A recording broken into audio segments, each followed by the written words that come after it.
दोस्तों, आज हम बात करेंगे कि क्या एडीएचडी का होम्योपैथी में इलाज है और अगर है तो ये कैसे किया जाता है। एडीएचडी की फुल फॉर्म है attention deficit hyper activity disorder.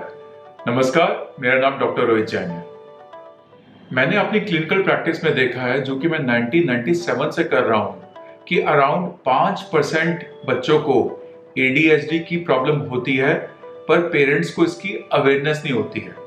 बहुत बार पेरेंट्स मुझे कंसल्ट करने आते हैं अपने बच्चे के फ्रीक्वेंट कोल्ड कफ के लिए, एस्मा ब्रोंकाइटिस के लिए, टॉन्सिलाइटिस के लिए, और मैं केस टेकिंग के दौरान देखता हूं कि बच्चे को एडीएचडी भी है, पर पेशेंट के पेरेंट्स को इसका पता नहीं होता है।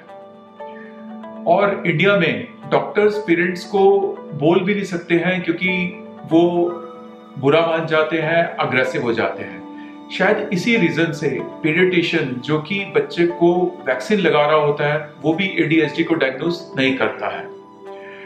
जब ऐसे बच्चे मेरे पास किसी भी प्रॉब्लम के ट्रीटमेंट के लिए आते हैं, तो मैं एडीएचडी को अपने एनालिसिस में ले लेता हूं और बच्चे का होलिस्टिक ट्रीटमेंट करता हूं, और मैं देखता हूं कि धीरे धीरे दूसरी प्रॉब्लम्स के साथ एडीएचडी के सिम्टम्स भी बेटर होने लगते हैं। मैंने देखा है ज्यादातर केसेस में एडीएचडी को लेट डायग्नोज किया जाता है, जिसके कारण एडीएचडी को पूरी तरह ठीक करना मुश्किल हो जाता है। एडीएचडी के केस में early diagnosis, early treatment, early therapy बहुत इंपॉर्टेंट है।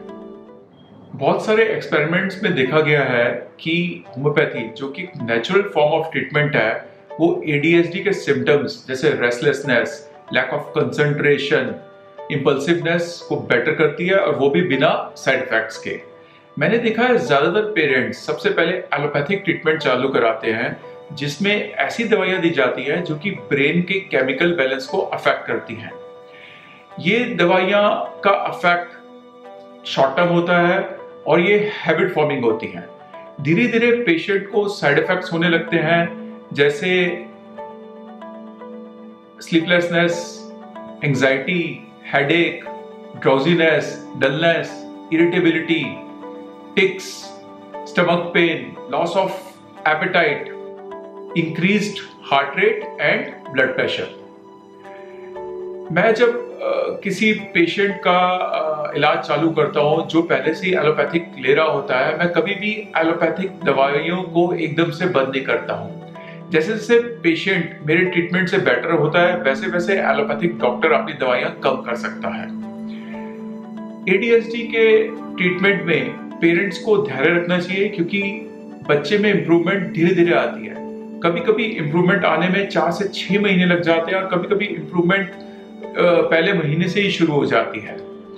एडीएचडी का ट्रीटमेंट एक लंबी जर्नी है। होम्योपैथी में एडीएचडी की 99 मेडिसिन है। अब इन 99 मेडिसिन में से कौन सी दवा देनी है, कितनी पोटेंसी में देनी है, दिन में कितनी बार देनी है, ये एक कॉम्प्लिकेटेड प्रोसेस है, जो कि एक highly qualified and experience doctor ही कर सकता है। एक समझदार डॉक्टर कभी भी एडीएचडी के नाम पर ही दवा नहीं दे देता। वो पेशेंट की कंप्लीट हिस्ट्री लेता है, उसके सिम्टम्स को प्रॉपर्ली स्टडी करता है, उसके बाद पेशेंट की ससेप्टिबिलिटी को ध्यान में रखते हुए दवाइयों का चयन करता है और उनकी पोटेंसी और रेपिटेशन डिसाइड करता है। Homeopathy is not readymade, it is tailor made. मैं एडीएचडी के केस में 1 महीने की दवा देता हूं और उसके बाद पेशेंट को रिव्यू करता हूं। हर महीने केस को दोबारा से स्टडी किया जाता है, दवाइयां और उनकी पोटेंसीज को फाइन ट्यून किया जाता है। एडीएचडी के केस पे आपको कितना आराम मिलता है, ये डिपेंड करता है कि आपने कौन सा डॉक्टर चूज किया है। जिस तरह बैंक्स में केवाईसी होता है, पेशेंट्स को भी केवाईडी करना चाहिए, नो योर डॉक्टर। दोस्तों, इस वीडियो में मैंने दवाइयों के नाम नहीं बताए हैं और ना ही किसी कंपनी की दवाइयां प्रमोट की हैं, क्योंकि ऐसा करने से मैं आपकी हेल्थ के साथ खिलवाड़ करूंगा और आपको नुकसान पहुंचाऊंगा, जो कि एक समझदार डॉक्टर कभी भी नहीं करेगा। मैं दवाइयों के नाम क्यों नहीं बताता हूं, इसको और समझने के लिए आप मेरे 3 वीडियो देख सकते हैं। Number 1, what is homeopathy. Number 2, side effects of homeopathy, yes और no. Number 3, don't take homeopathic medicine until you watch this.